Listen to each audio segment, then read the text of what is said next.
자, 안녕하십니까. 이번 주에는, 지난주에 저희가 이제, 대면으로, 오리엔테이션을 했었는데, 이번 주부터는 우리가 비대면 수업을 이제 하게 됩니다. 그래서 일반 기계공학 첫 번째 장은 우리 책에 보시면 13페이지에 먼저 기계 재료 분야입니다. 기계 재료.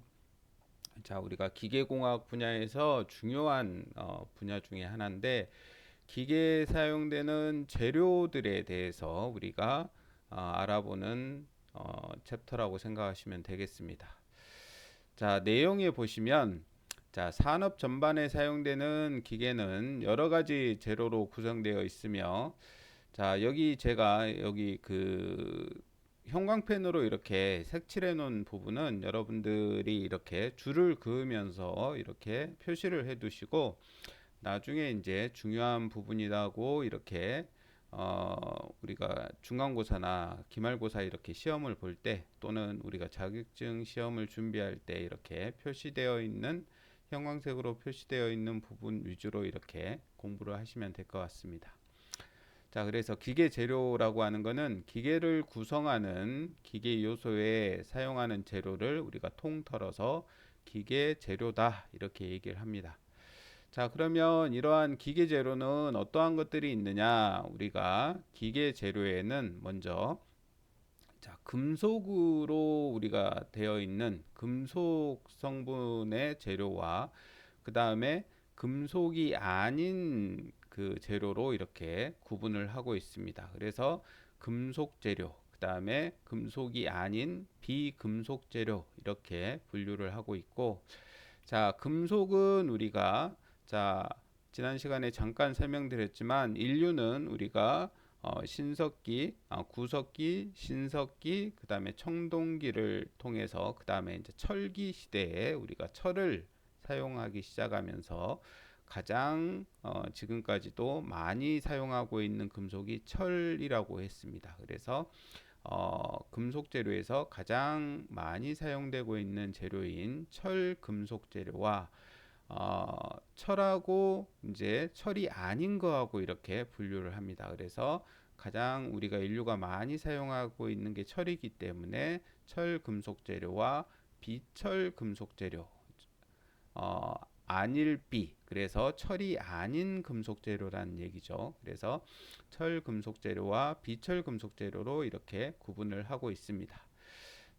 그러면 이제 우리가 가장 많이 사용하고 있는 재료 중에 철 금속 재료를 가장 많이 사용하고 있는데 이러한 철에 우리가 가장 영향을 많이 주는 그 함유물 중에 하나가 탄소입니다. 탄소. 그래서 Fe라고 하는 철의 어, 자, 잠시만요. 자, 철이라고 하는 거는 우리가 원소 기호가 Fe인데 Fe에 탄소 C가 얼만큼 포함되어 있느냐에 따라서 우리가 순철, 강, 그 다음에 주철 이렇게 세 가지로 분류합니다.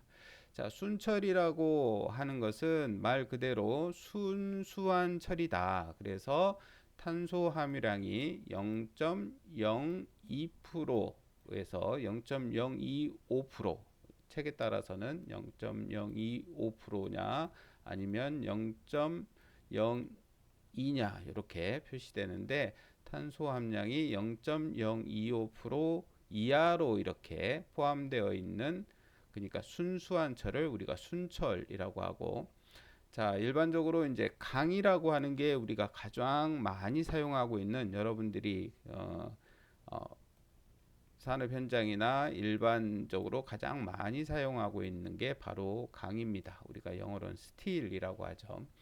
이 강은 우리가 탄소 함유량이 0.02에서 2.1% 정도 이렇게 포함되어 있는 탄소가 0.02에서 2.1% 정도 이렇게 포함되어 있는 이러한 철을 우리가 강이라고 합니다. 그래서 우리가 산업 현장이나 구조용 강으로 가장 많이 사용되고 있는 이러한 철이 바로 요 강에 해당됩니다. 자, 그 다음에 탄소 함량이 가장 많은 성분을 이렇게 차지하고 있는 철을 우리가 주철이라고 합니다. 자, 이러한 주철은 탄소 함량이 2.1%에서 6.67% 정도 함유되어 있는 이러한 철을 우리가 주철이다 이렇게 얘기합니다. 자, 그래서 철에 탄소가 얼만큼 함유되어 있느냐에 따라서 철의 성질이 이렇게 가장 크게 변화가 되는데, 일반적으로 탄소가 조금 들어가면 우리가 순수한 철이어서 연한, 잘 늘어나고 잘 펴지고 이렇게 연한 성질을 나타내고, 탄소가 많이 들어가면 많이 들어갈수록 표면이 단단해지고 강한 성질을 나타내는데, 반대로 이제 치성이라고 하는 잘 깨지는 성질을 이렇게 나타냅니다. 그래서 탄소가 많이 들어가면 단단하고 딱딱해지는, 경도가 높아지는 반면에 잘 깨지는 성질이 나타나고, 탄소가 작게 들어가면 연성이라 그래서 잘 늘어나는 이러한 성질을 가지고 있습니다. 그러니까 강도는 좀 낮아지지만 잘 늘어나면서 충격에 깨지지 않는 이러한 성질을 나타내게 됩니다. 자, 그래서 철강 재료는 순철, 강, 그 다음에 주철, 이렇게 세 가지로 나눌 수 있습니다. 자, 그에 비해서 철이 아닌 비철 재료에는 우리가 여러분들이 잘 아시는 구리가 있죠. 우리가 원소 기호는 Cu고, 구리에 우리가 아연을 함유시키게 되면 이거는 우리가 황동이 되고, 그 다음에 구리에다가 주석을 이렇게, 주석 SN입니다. 주석을 합금으로 하게 되면 우리가 청동이 됩니다. 그래서 우리가 황동이나 청동을 만들어서 주로 이제 구리는 사용하는데, 우리는 구리는 특히 우리가 비중은 높지만, 그러니까 무게는 무겁지만 철보다도 더 무거운 금속 중에 하나입니다. 구리는. 그래서 무게는 좀 무겁지만 전기가 잘 이렇게 통하는 열 전도체로서 아주 우수한 성질이 있어서 주로 이제 전선이나 이런 데 주로 많이 사용되죠. 그래서 성질이 전기나 이런 걸 잘 통과하는 이러한 성질을 가지고 있어서 구리는 상당히 비싼 금속에 속합니다. 자, 그 다음에 보시면 니켈입니다. 니켈. 원소 기호는 Ni. 니켈은 우리가 반짝반짝한 성질이 있고 부식이 잘 안 되는 성질이 있습니다. 우리가 철의 가장 큰 단점이 물이나 바닷물에 이렇게 들어가거나 접하게 되면 녹이 쓰는 이러한 성질이 있는데, 니켈이나 크롬이라는 이러한 CR이라는 원소 기호를 가진 금속인데, 니켈이나 크롬은 우리가 녹이 잘 안 쓸고 내마모성, 그러니까 표면이 잘 마모되지 않는 이러한 성질을 가지고 있습니다. 그래서 이러한 금속들은 우리가 표면도 반짝반짝하고, 그 다음에 내부 식성이나 내마모성이 강하기 때문에 이 철에 우리가 이렇게 합금 성분으로 넣어줘서 철의 성질을 이렇게 개선해 가지고 주로 많이 사용합니다. 그 중에 이제 가장 대표적인 게 여러분들이 잘 알고 계시는 스테인리스라고 하는,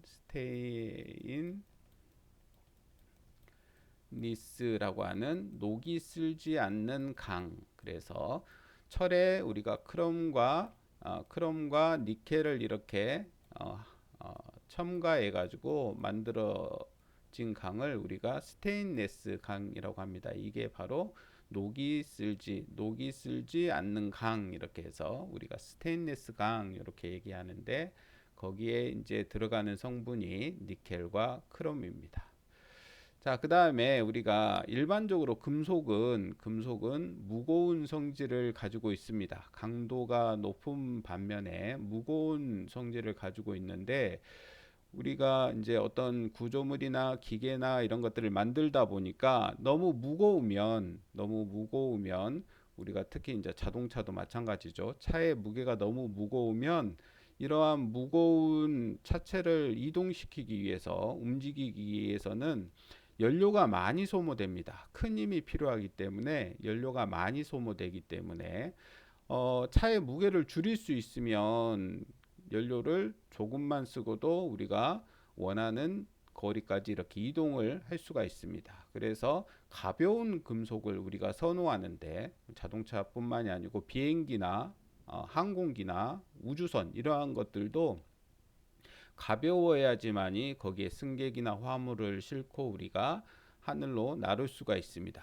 그러기 위해서는 우리가 가벼운 금속을 이용해서 우리가 어떤 동체를 만든다든가 날개를 만든다든가 이렇게 해야 되는데 이때 사용되는 금속이 바로 경금속입니다. 가벼울 경자를 써서 경금속이다 이렇게 얘기합니다. 그러니까 대부분의 금속은 무거운 성질을 가지고 있는데 이러한 무거운 성질을 가지고 있는 그 금속 중에서 비교적 가벼운 금속 이걸 우리가 따로 경금속이라고 합니다. 대표적인 게 알루미늄, 마그네슘, 티타늄 이러한 금속들이 바로 경금속에 해당됩니다.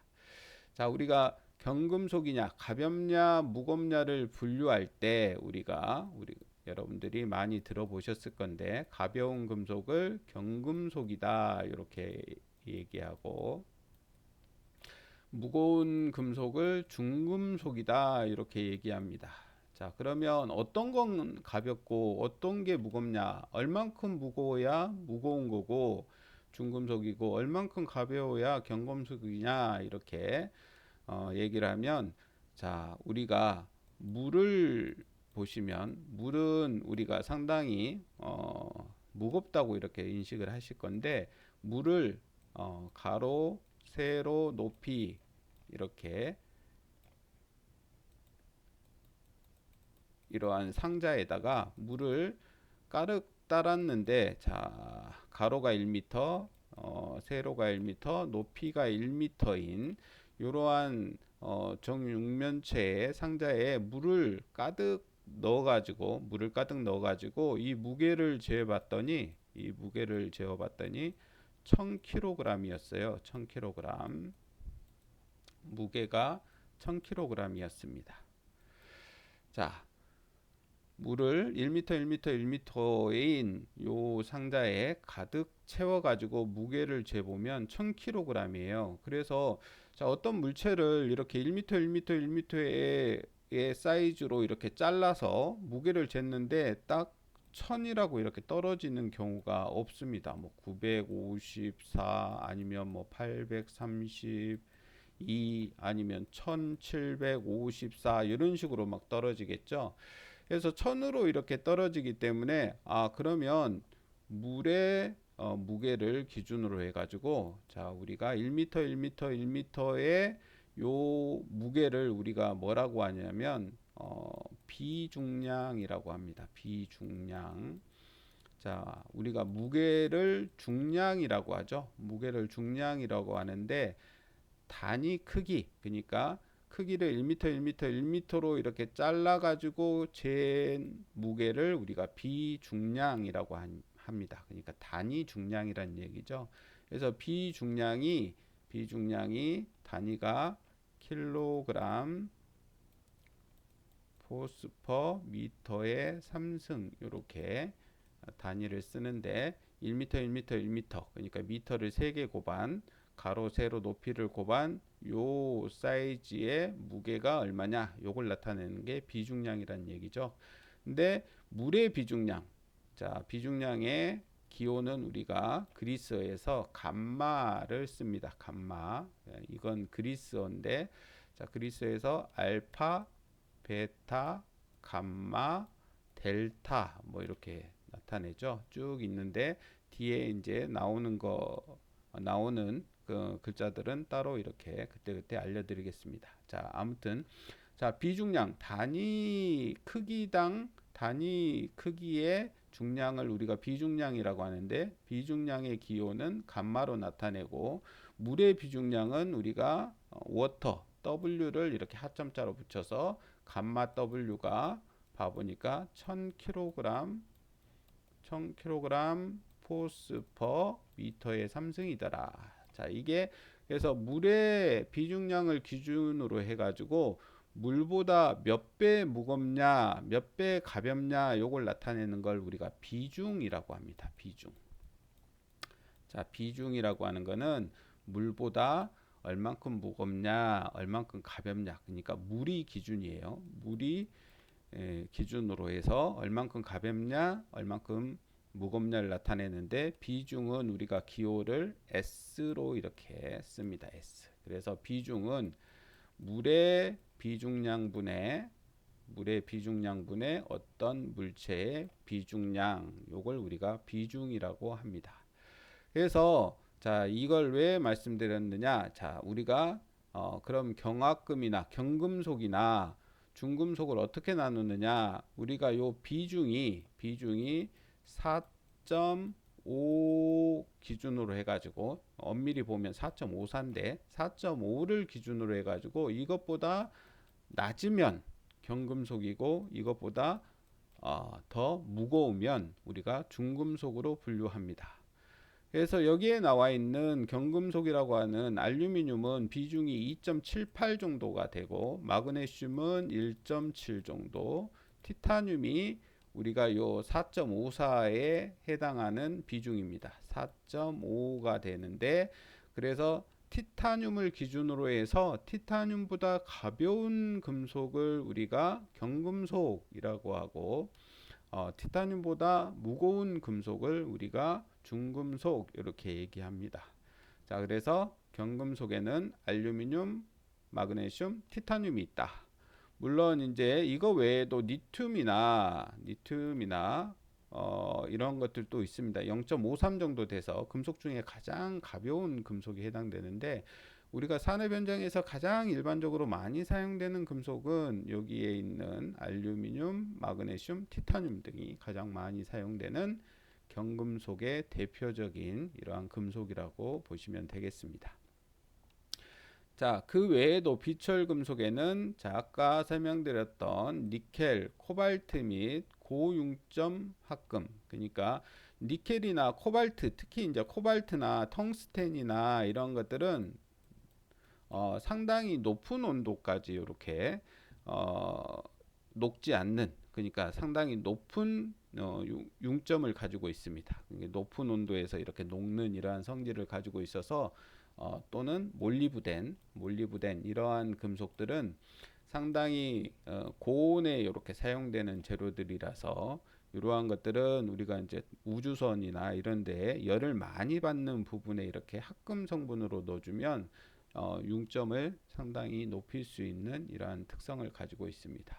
자, 그 외에도 아연이나 납, 주석 등 이러한 것들도 우리가 많이 사용하는 비철 금속에 해당됩니다. 그 외에 뭐 기금속이라든지 희유금속 또는 저융점 합금 뭐 이러한 것들이 이제 비철 금속에 해당되고, 자, 이제 금속이 아닌 다른 이러한 재료들을 우리가 비금속 재료다 이렇게 얘기합니다. 금속이 아니란 얘기죠. 그래서 그러한 재료에는 집을 질 때 사용되는 시멘트라든가 자, 고온에 버티는 내화 재료, 그 다음에 보온 재료, 연삭 재료, 패킹 재료, 그 다음에 벨트나 고무, 합성 수지, 유리, 그 다음에 윤활유, 절삭유, 페인트 같은 것들이 자, 비금속 재료에 해당됩니다.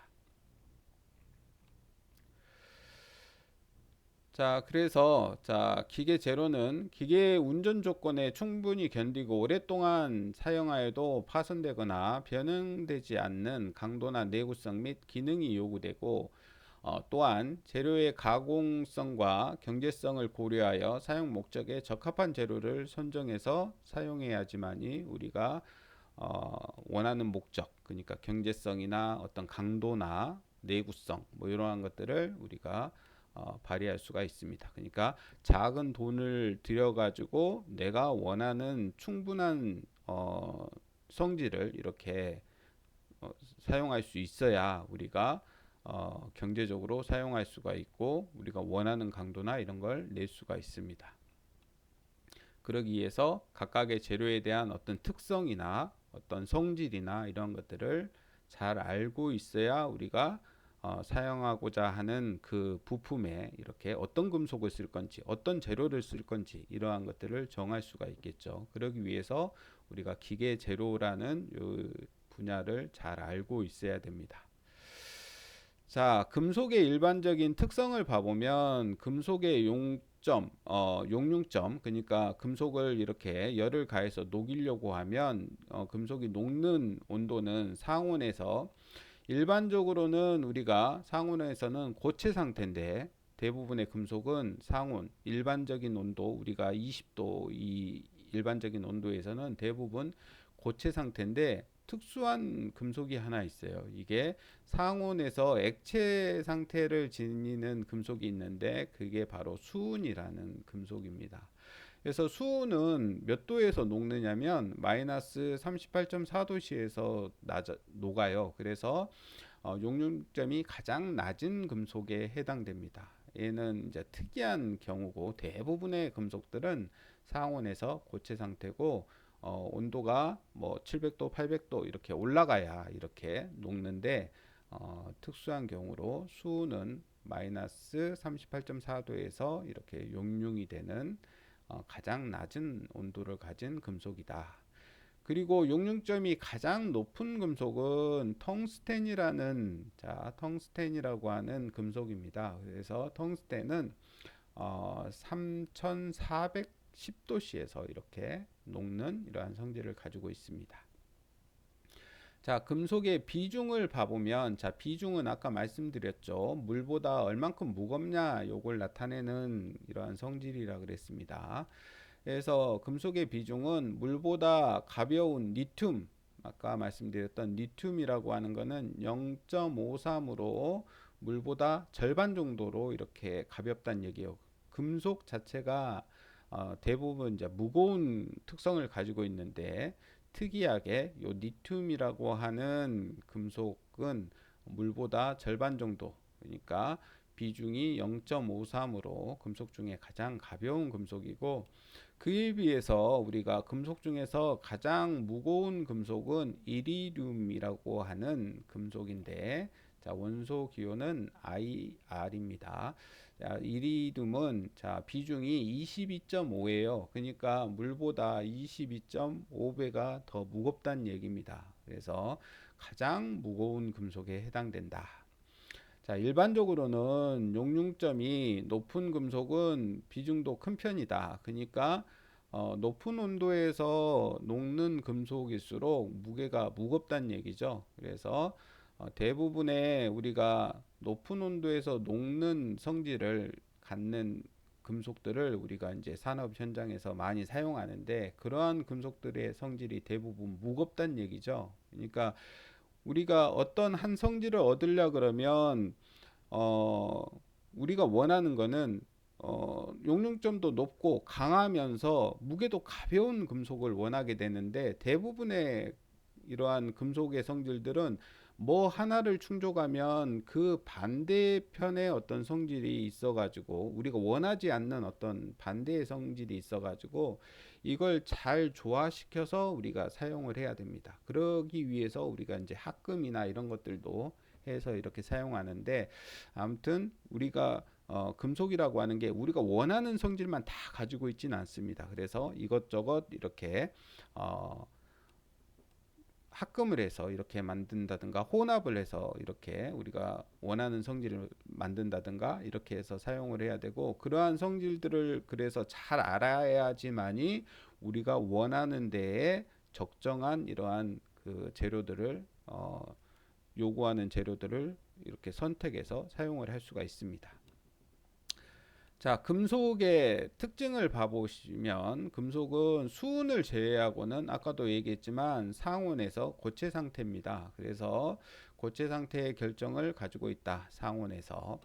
그 다음에 전성 및 연성이 풍부하여 소성 변형이 쉽다. 자, 여기에서 용어가 나오는데 전성이라고 하는 거는 잘 펴지는 성질을 우리가 전성이라고 합니다. 우리가 밀가루 반죽을 이렇게 해가지고 이렇게 뭐 홍두깨나 이런 거 있죠? 병이나 이런 걸로 이렇게 밀면 우리가 잘 펴지잖아요. 이렇게 잘 펴지는 성질을 우리가 전성이라고 하고, 자, 우리가 엿가락처럼 엿을 이렇게 생각해 보시면 엿을 이렇게 잡아당기면 쭉 늘어나죠. 고무줄을 또 마찬가지입니다. 고무줄도 이렇게 잡아당기면 잘 늘어나잖아요. 자, 이렇게 잘 늘어나는 성질을 우리가 연성이라고 합니다. 그래서 전성이나 연성이 이렇게 풍부해 가지고 이렇게 변형이 잘 되는 성질을 우리가 소성이라고 하거든요. 그래서 자, 연성이나 전성이 이렇게 풍부하고 소성이 잘 되는 성질을 가지고 있습니다. 일반적인 금속들은 대부분. 그 다음에 금속들은 전기나 열의 양도체이다. 자, 우리가 전기를 잘 통하고 열을 잘 전달하는 이러한 금속을 우리가 양도체라고 합니다. 그래서 일반적으로 대부분의 금속들은 전기나 열을 잘 전달하는 이러한 성질을 가지고 있습니다. 그래서 열과 전기의 양도체인 성질을 가지고 있고, 대부분의 금속은 그리고 불투명하고 그 금속 특유의 광택을 가지고 있습니다. 그래서 뭐 금은 우리가 황금색이고, 은은 뭐 이렇게 은빛, 은색, 그 다음에 뭐 구리나 이런 것들은 뭐 우리가 약간 금처럼 누런색을 가지고 있고, 니켈이나 이런 것들은 은처럼 또 반짝반짝한 이러한 성질이 그러한 광택을 가지고 있죠. 그래서 각각의 이러한 특유의 광택을 가지고 있습니다. 자, 그 다음에 일부 금속, 우리가 칼륨이나 리튬, 나트륨 등은 비중이 1 이하인 것을 제외하고는 대부분 우리가 비중이 큰 이러한 성질을 가지고 있습니다. 그래서 우리가 일반적으로 기계나 이러한 구조물에 사용되는 재료들은 대부분 비중이 높아요. 비중이 높으면서 이제 비중이 높지만 이제 강도가 이렇게 강하기 때문에 우리가 금속을 이용해서 대부분 기계 재료나 이런 것들을 사용을 하고 있습니다. 자, 그럼에도 불구하고 아까 우리가 금속은 무게에 따라서, 그러니까 무게에 따라서 가벼운 금속이 있고 무거운 금속이 있다 그랬죠. 그래서 가벼운 금속에는 자, 비중이 4.5 이하인 알루미늄, 그 다음에 마그네슘, 그 다음에 티타늄, 그 다음에 베릴륨, 그 다음에 칼슘 등이 여기에 해당되는데, 실질적으로 우리가 기계에 주로 사용되는 것은 칼슘이나 뭐 베릴륨은 우리가 구조물이나 이런 데 사용되는 게 아니고, 부품으로 사용되는 게 아니고, 대부분은 알루미늄, 마그네슘, 티타늄을 주로 이제 산업용 재료로 주로 많이 사용을 하고 있습니다.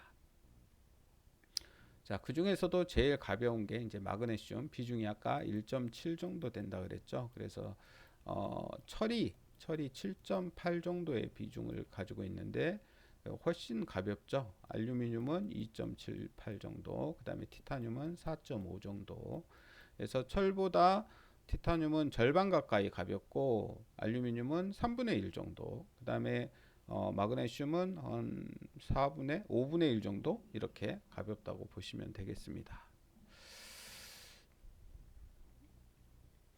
자, 그 다음에 이제 그에 비해서 중금속이라고 하는 거는 비중이 4.5 이상인 금속인데, 그 다음에 구리, 코발트, 몰리브덴, 카드뮴, 비스머드, 아연, 니켈, 세륨, 크롬 등이 여기에 해당된다. 그래서 방금 전에 설명드렸던 경금속을 제외한 나머지 금속들은 대부분 다 중금속입니다. 그래서 이 중금속은 비중이 4.5 이상으로 무겁고, 대신 이제 대부분의 무거운 금속들은 높은 강도를 가지고 있습니다. 그래서 주로 산업용으로 주로 많이 사용되는 재료들이다, 이렇게 보시면 되겠고, 최근에는 무게를 어떻게 하면 더 줄일 수 있을까, 경량화에 대한 문제점들이 이렇게 대두되다 보니까 기존의 중금속으로 사용했던 어떠한 부품들을 될 수 있으면 경금속으로 이렇게 변환시키는 이러한 작업들을 많이 하고 있습니다. 자, 그다음에 금속의 특징, 강도와 경도가 비교적 높다. 자, 강도는 우리가 어떤 힘을 가했을 때 버티는 것을 나타내고, 경도라고 하는 것은 우리가 이렇게 표면을 긁거나 눌렀을 때 표면이 단단해 가지고 이렇게 변형되지 않고 마모가 잘 되지 않는 성질을 우리가 경도라고 합니다. 자, 그 다음에 산화물이 염기성이다. 그래서 공기 속에 산소와 화학 변화를 일으켜 소금과 물이 발생한다. 자, 특히 철은 다른 금속에 비해서 우리가 자원이 풍부하고 강도가 크고 가격이 비교적 싸기 때문에 가장 널리 사용되고 있다. 그래서 아까도 설명드렸지만 우리 인류가 지금 사용하고 있는 금속 중에 가장 대표적인 게 바로 철입니다. 철. 그래서 인류는 초창기에 우리가 구석기, 돌을 사용해서 이렇게 살다가, 자, 그 돌을 다듬어서 사용하던 신석기, 그 다음에 우리가 용융점이 비교적 낮은 청동을 사용해서 우리가 도구나 무기를 만들어 사용하다가, 그 다음에 이제 철이라고 하는 금속을 발견하면서 우리가 철을 우리가 메인으로 가장 널리 사용하고 있습니다. 아직 인류는 철을 대체할 수 있는 금속을 또는 재료를 아직은 발견을 하지 못했습니다. 그래서 우리가 철을 가장 많이 사용하고 있습니다. 철은 인류가 2000년 전부터 우리가 사용을 했다 그래요. 뭐 역사적으로 봐보면 위만조선 시대부터 사용을 했다는 얘기도 있는데, 우리 이제 그 주몽이라는 영화를 보신 분들이 있을지 모르겠는데, 고구려를 세운 사람이 주몽이라는 사람입니다. 주몽이 이제 부여의 왕자로 이렇게 태어났는데, 이 주몽이라는 사람이 나중에 이제 고구려를 세우는데, 여기 그 영화에 보면, 우리 드라마에 옛날 주몽이라는 사람이 고구려를 세우기 위해서 이제 중국의 한나라라고 하는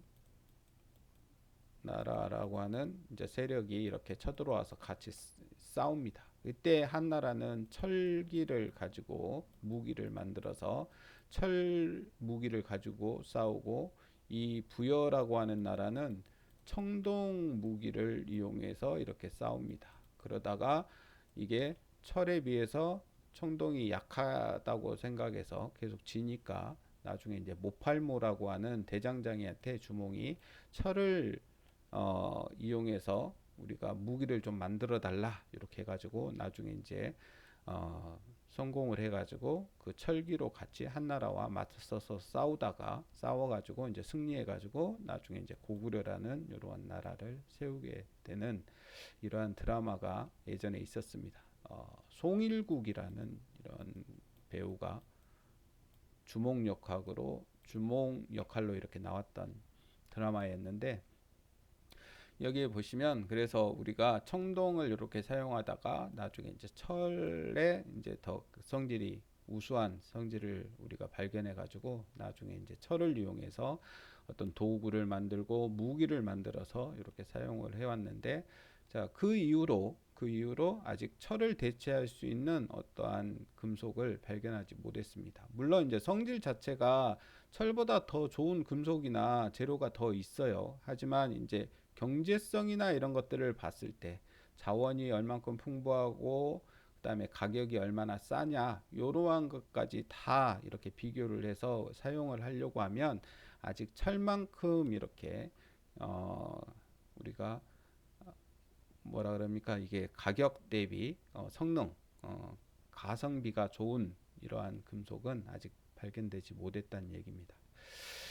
자, 그래서 이렇게 철을 우리가 이용해서 사용을 하고 있는데, 이러한 철은 단일 금속으로 이렇게 사용을 하면 그 성질 자체가 이렇게 제한적입니다. 그래서 이러한 단일 금속으로 사용하면, 철도 마찬가지죠. 강도나 이런 건 좋은데 우리가 원하는 강도나 이런 것들을 내려면 어떠한 성분을, 다른 원소들을 넣어주면, 다른 금속들을 첨가해주면 훨씬 더 강한 성질을 낼 수도 있고, 그 다음에 철의 가장 큰 단점이라고 하면 우리가 녹이 쓴다는 성질이에요. 그래서 녹이 쓸지 않게 하기 위해서 우리가 아까 잠깐 설명드렸듯이 니켈이나 크롬을 이렇게 부식이 안 되는 이러한 금속 성질을 가지고 있는 니켈이나 크롬을 첨가해 주면 철도 녹이 슬지 않는 이러한 성질을 가지게 됩니다. 그래서 그 성질의 금속이 합금이 스테인리스 강이라고 됐죠. 자, 이렇게 우리가 합금을 해서 사용을 하게 되면 우리가 훨씬 더 좋은 성질, 우리가 원하는 성질로 이렇게 개선을 해서 사용을 할 수 있습니다. 그래서 합금은 한 종류의 금속에 다른 종류의 금속 또는 비금속 등을 배합한 것이며 그 주 성분 원소에 따라서 두 성분으로 된 것을 2원 합금, 그 다음에 3개의 성분으로 된 것을 3원 합금이라고 한다. 자, 그 다음에 금속의 기계적 성질을 보면 먼저 이제 강도라는 게 있습니다. 자, 강도란 뭐냐? 우리가 외부에서 힘을 가해 가지고 저항하는 세기의 정도를 우리가 압축, 굽힘, 인장, 충격, 비틀림, 피로 등 피로 강도 등이 있다. 그러니까 우리가 어떤 재료에 외부에서 힘을 가해 가지고 얘가 얼만큼 버티느냐 요걸 우리가 강도라고 하는데 힘을 가하는 방법은 우리가 압축이라고 하는 어떠한 재료에다가 우리가 이걸 눌러 가지고 양쪽에서 눌러 가지고 가하는 힘 요걸 우리가 압축이라고 하고 어떠한 긴 막대를 우리가 지지를 해 놓고 위에서 누르게 되면 이렇게 굽어지는 성질이 있겠죠. 이걸 우리가 굽힘이라고 합니다. 그 다음에 어떤 재료를 아까는 눌렀는데 이걸 반대로 이렇게 양쪽에서 잡아 당기면 인장이 되는 거고 그 다음에 순간적으로 어떤 해머나 이런 걸로 이렇게 때려 가지고 힘을 가하는 이러한 것을 충격이라고 하고 그 다음에 긴 막대나 이런 것들을 비틀어 가지고 자동차 바퀴처럼 이렇게 무게를 버티고 있는데 거기에 바퀴를 회전시키려고 하는 이러한 힘을 가하는 거 우리 비틀림이라고 그러죠. 비틀림. 또는 우리가 피로라고 하는 거는 우리가 사람도 계속 일을 하면 피로감을 느끼는 것처럼 재료도 자기가 버틸 수 있는 힘인데 이걸 장시간 계속 힘을 가하게 되면 나중에 피로감을 느껴서 파괴가 되게 됩니다. 이걸 우리가 피로 강도라고 하는데 이러한 강도들의 종류가 있습니다. 그래서 이러한 강도를 나타내는 경우에 이 강도의 단위는 단위 면적당 하중 해가지고 킬로그램 포스 퍼 센티미터의 자승 또는 킬로그램 포스 퍼 밀리미터의 자승 또는 킬로그램 포스 퍼 미터의 자승 이런 식으로 이렇게 나타내거나 SI 단위인 뉴턴 퍼 미터의 자승 그래서 단위 면적당 얼마의 힘을 버틸 수 있느냐 이렇게 나타냅니다. 자, 그 다음에 경도라고 하는 거는 자, 금속 표면이 외부에서 가하는 힘에 저항하는 성질을 우리가 경도라고 합니다. 그래서 경도는 브리넬 경도, 비커스 경도, 로켈 경도 이렇게 세 가지 방법으로 이렇게 나타냅니다. 자, 브리넬 경도는 브리넬의 약자인 자, H 하드니스의 H를 앞에 대문자로 쓰고 그 뒤에 하점자로 브리넬은 B 그 다음에 비커스는 V 그 다음에 로크웰은 R 해가지고 이렇게 표시를 합니다. 대문자로 하점자를 붙여서 이렇게 표시를 하고 있습니다. 자, 여기에 O자가 있는데 브리넬은 HB입니다. HB.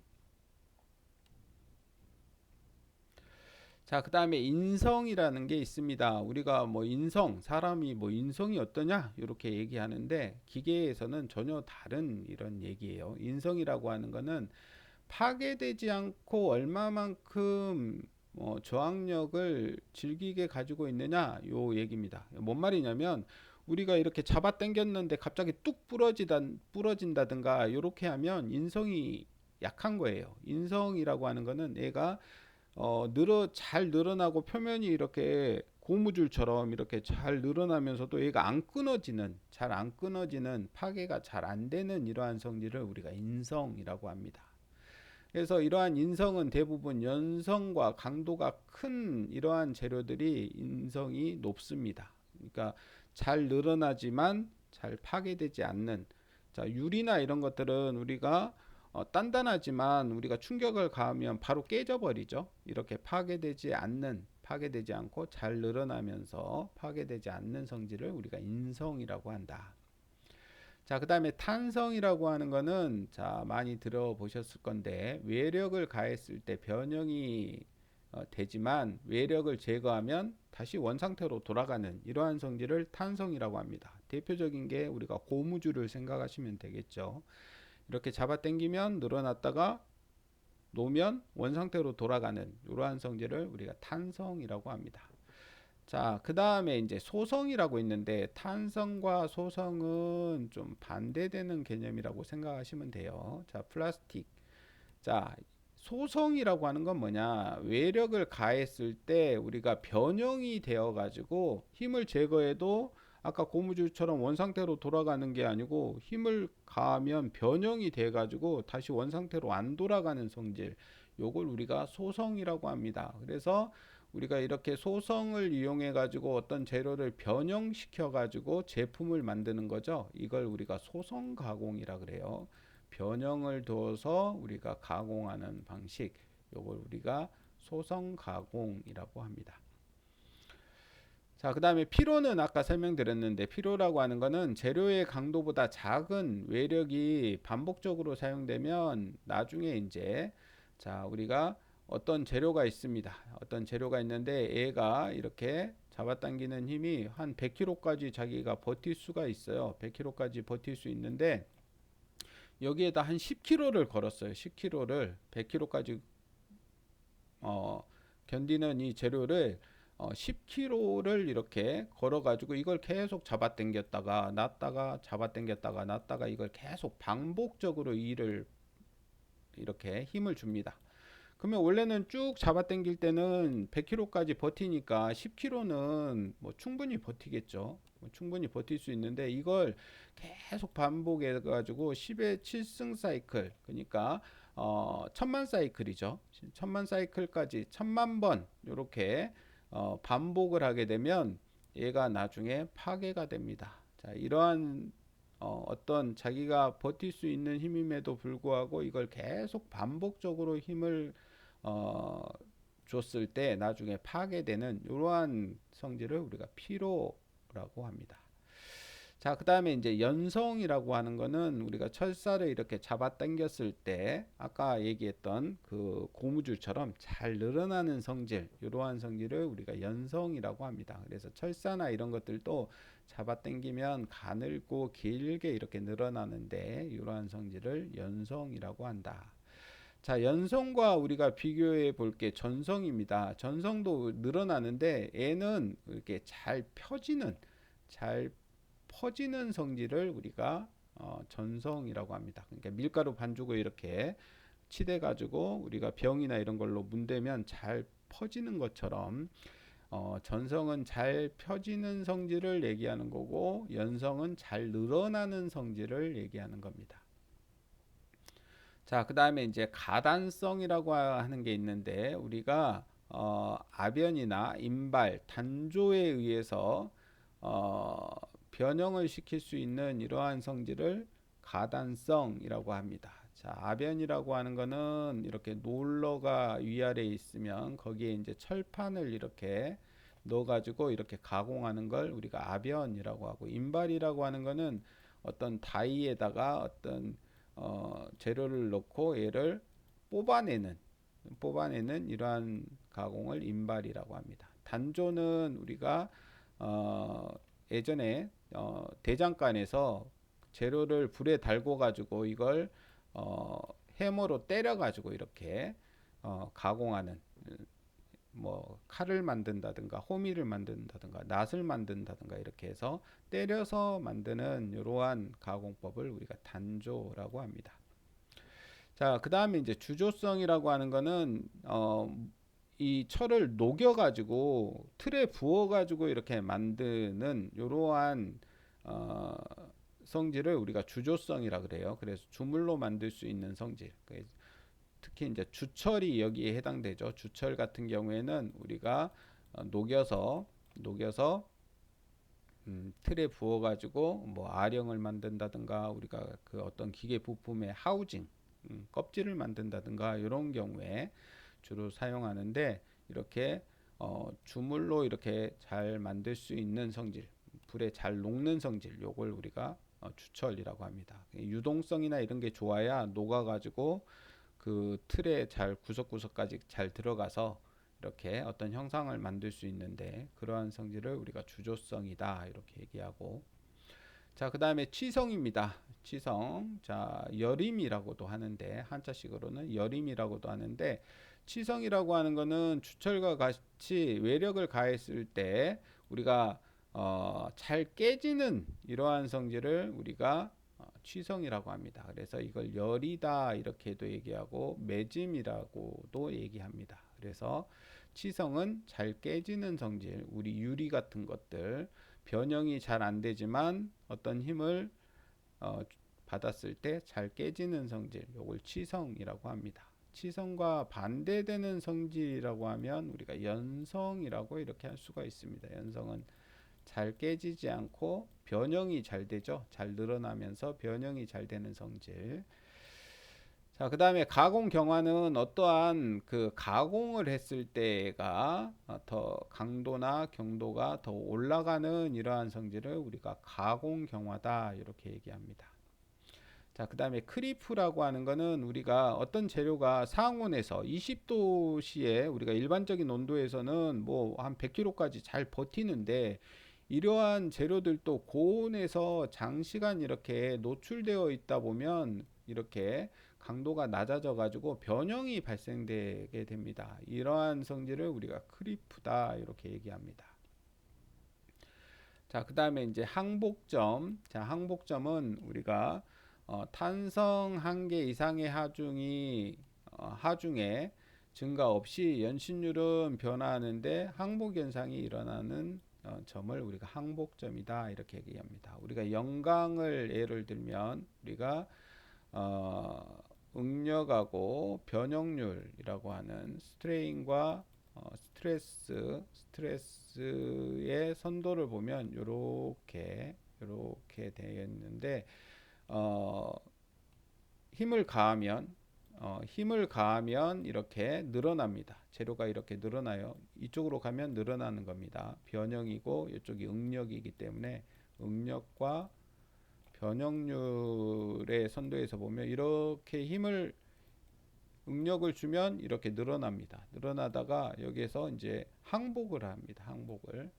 근데 이제 철 같은 경우에는 두 번을 항복을 하는데 요 지점과 요 지점 두 군데에서 항복을 해서 이 항복점을 우리가 상항복점, 요건 이제 아래에서 항복한다 그래서 하항복점 이렇게 얘기를 합니다. 그리고 나서 쭉 늘어나다가 자기가 버틸 수 있는 힘까지 이렇게 버티고 나중에 파괴가 되는데 이때 최고로 버티는 요 강도를 인장 강도다 이렇게 얘기합니다. 근데 어떤 재료가 최고로 버틸 수 있는 힘, 요걸 우리가 강도, 이걸 인장 강도다 이렇게 얘기합니다. 자, 그래서 연성과 전성이 어느 금속들이 좋냐 여기에 이제 알아두기에 나와 있는데 연성이 좋은 거 잘 늘어나는 성질은 금이 잘 늘어나고 은, 알루미늄, 백금, 납, 아연, 철, 니켈 이런 순으로 잘 늘어난다.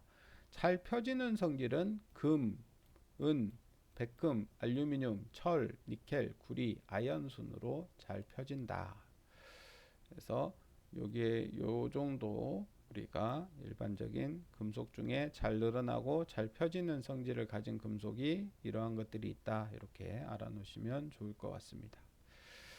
자, 그 다음에 금속의 물리적 성질인데 시간이 좀 애매하네요. 자, 오늘은 여기까지 하겠습니다. 자, 수고하셨습니다.